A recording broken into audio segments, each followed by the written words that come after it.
So I've always been a fan of the top path Boomerang monkey, mainly the 4th tier, the more Glaives or Glaives, however you want to say it. But I never really used the Glaive Lord. I use it sometimes, mainly when I'm going for a Paragon, but just as a 5th tier tower, I kind of avoid it. But then this video popped up in my feed by a YouTuber named Franswal called The Glaive Lord Might Need a Nerf. And I watched as he used the 5th tier Glaive Lord on the newest map, Tinkerton, and it absolutely destroyed it. Now I know that the 5th tier has crazy pierce and it can pretty much chop through every single balloon, but I didn't know that it could go that far and for that cheap. I didn't even know that they lowered the price down to 31,000. When did that happen, and why is this tower so strong and so cheap? So today I want to test it out on Chimps on an intermediate map, one with a circle in particular, seeing how much money we can save and how far can it go, and can it pretty much solo? Can we just get by with support towers? So of course I need to place my Boomerang here, and then I went with Gwen as my hero. And the reason I chose Gwendolyn is because she does the heated up. And with my super secret testing that I'm going to show you right now, I was able to actually get 10,000 more pops on round 98 with Gwendolyn's heated up than with the Boomerang solo, which would lead me to believe that it is in fact better to use a Gwendolyn than to use something like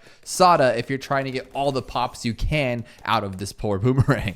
Now we all know recently the Glaive Ricochet has been dropped to $650, which is just miraculous, making it an awesome tower, something that competes with the Middle Path Druid. Not as good as the Middle Path Druid, of course, but it's still getting there and it's pretty good. Now, I always go with the bottom path. I always go with Red Hot Rains because it makes it stronger and it pops through lead, so you don't have to worry later on with DDTs, anything like that. And then when you have it in the middle like this, it's just such a beautiful tower that can shred through so many things. The only thing that's kind of like a downside for us is that gonna be MOABs, of course, but I think we can make that work. But what I also want to do is just throw in another little support dart over here with some camo, so then this guy can kind of clean up. Now, if we were on something like Monkey Meadow, I don't think we would need any of this. I think we would just start with the Boomerang, use our Gwendolyn, and call it a day. But I also didn't really want to worry about camo too much, because yes, her little fire can pop camo, but then you got to time it. It just makes it more of a mess. I'm in this for science. I want to see how good is this Boomerang. I don't want to be messing around with camos.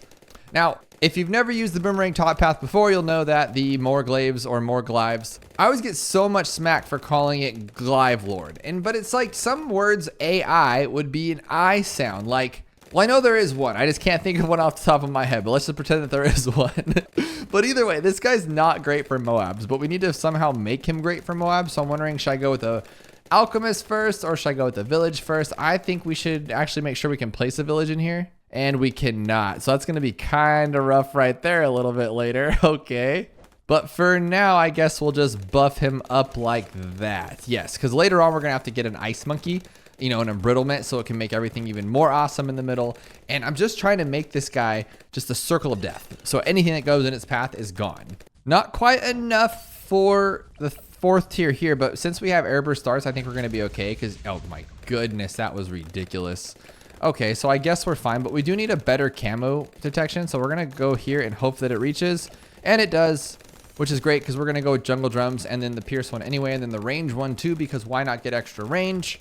Which when I have an Alchemist buff, look how insane this range is. Here it is without it, there it is with it. That is a huge, huge increase. I don't know why this tower would need that much range, but it's awesome. And then once we get the actual Glaive Lord, this thing's just gonna shred across the entire track. It's like global in some way, which is pretty insane to say the least. And I don't think we have heated up yet. And I got her pretty late because I was more focused on just getting these towers to be able to pop everything.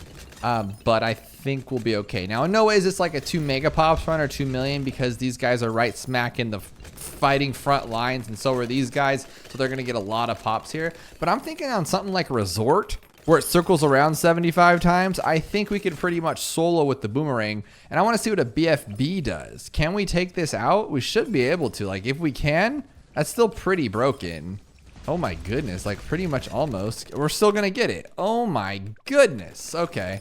I feel like I overbought because I kind of wanted this guy before 63 and we're not going to have it. But he can solo 63, right? Oh my goodness. Look at that. He just tears it all up.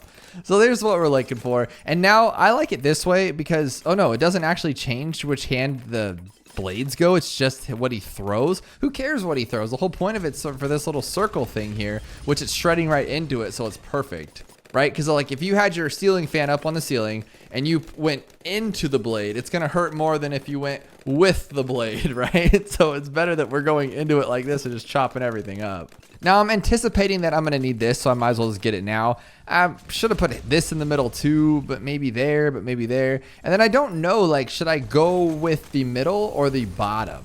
Because the bottom would get us everywhere, but then the middle will get us faster. Middle, I like the middle one. Not that this map in particular is really difficult, but I think it's pretty amazing that we have almost $90,000 on an intermediate map with just this cheap 5th tier. He's going after it. Yeah, like this guy's helping. Gwendolyn's doing a lot of work herself, but at the same time, like we haven't spent any money. We still have $95,000. I mean, technically, I'm trying to think here. If we went with the jetpack girl, Rosalia, and we bought a flying fortress, could we make that happen? Could we have a flying fortress and this guy? I think we might be able to. I think that'd be kind of cool, actually. And here's 97. Looks like we're going to chase a little bit. Probably won't be able to tear it down unless we could do it like, oh, no way. That was so cool. I don't think this is going to work, though. No. That was super close, though. I know we can make it. I just got to use my abilities better. But we could honestly just get like one of these, and I think that would be enough. And now we still have $91,000. But I honestly think we could have taken 98 without this, just because it's just the fact that it's a fortified ZOMG and it's a lot of health. But this, we shouldn't be able to see anything go past here, and that would like prove my point, I feel like, and maybe in retrospect. But yeah, see how we just shred through, and then regular ZOMGs aren't a problem either, because it does that like, what do you call that? Aerial attack damage, and look at that. Yeah, that's what I'm talking about. That's pretty nuts, to be completely honest with you. Now the bad, no, not gonna happen. Like the bad's gonna just dunk on us completely, but it's good to try, see what we get out of it. Maybe we can get a lot of damage. Maybe we can get down to its 3rd band-aid. And then maybe all we need is like a 1st strike. Oh, wow. Or maybe we'll do absolutely nothing to it. All right, we still have $71,000 left. I'm sure better professionals could probably do it with less, but this is an easy way just to do it. You got that one. Well, you know, do some more damage to it, all that kind of stuff. And we'll wait for it to get down to that 3rd floaty here in the back. And we'll wait for it, go. Game over. That's how you do it. But we got to take this one step further. Oh my gosh, it actually worked. I have a flying fortress on chimps, and yes, it is resort, but I think that's really cool, and it took 0 effort. I just had to place these to where they're all under camo, and that's the end of it. That's simple. Since I already popped the DDTs on 95, I don't think I have to worry, so I'll get primary training for this guy maybe. How ridiculous. Oh my goodness, that is super cool. Like the Boomer's great, but I didn't know like he's that. Okay, now we got to do a 2 towers chimps real quick, because this is 4 towers chimps. Yeah, 4 towers chimps. It confuses me because she flies off for a little jetpack area, but honestly, so far this has been too easy. I used Geraldo, yes, but at the same time, I feel like it's just a little. Can these things pop the DDTs? And if they can, that's a little ridiculous. But that bunny can for sure. That's pretty cool. So I mean, literally, all you're gonna have to do is just drop one of these and then drop. Do I have to make it see camo, or can it naturally see camo? It cannot. So I'm gonna have to put a camo thing on it, and now you got something that can just destroy all the DDTs with no problems, and we're gonna have like well over $100,000 left. But again, Geraldo's kind of like nuts on his own. So I mean, I just like camoized all those with just 1 shot, and I have like these crazy shooty turrets, so it's a little broken. 99's a little tough, but with 2 genies, I don't think so. I think it's gonna be pretty easy there. And then what can we do for this one? Just take it down naturally, I guess. We could throw down 4 more of these guys. It's kind of cool. And they already see camo. That's pretty wild. This thing's too good. Geraldo's too good. Which one's better, though? This 1.3 million, and then this guy has 652,000. So clearly the top path. But now we need to do a 2 megapops with it. We just can't stop ourselves. So unfortunately, I do have to use Geraldo's fire to get us through all these MOAB rounds. But we're so close to the 5th tier already. And once we get this, all we have to do is stall, and I think we're going to be okay, to be completely honest. So I decided to go with an Ultra Boost. I don't know if it was the best decision because he kind of hits the track, so if anything was to happen. But you have like roughly 40,000 pops buffer to get the 2 mega pops, so far I think we're okay.